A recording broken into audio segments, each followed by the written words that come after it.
माझं. अगं आई तू थांब ना जरा. सर हे बघा, मशीन परचेस करायचा काहीच प्रॉब्लेम नाही, पण आम्ही राहतो मुंबईला. पण त्याची सर्व्हिसचा प्रॉब्लेम आला तर हिला काय, ही परचेस करते आणि घरीच बसते, पण मशीनला काय प्रॉब्लेम आला ना बाबा मला ओरडतात. तुमचं अगदी बरोबर आहे सर, पण आमची मुंबईला काही डेडिकेटेड सर्व्हिसची टीम आहे. जर मुंबईला कधीही काही इश्यू आला तर आमची टीम तुमच्याकडे 2 ते 3 दिवसामध्ये पोहोचून जाते.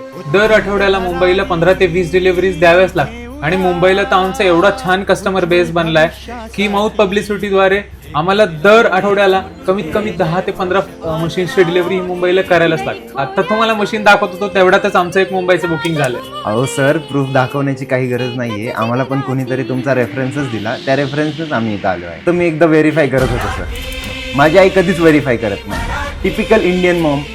सर मग डिलिव्हरी कधी मिळणार आम्हाला? या आठवड्यात आता जाणारच आहे गाडी, तर तुम्हाला डिलिव्हरी मिळून जाईल. सर आटा चक्की तुमच्याकडून घेणं हे कन्फर्मच होतं.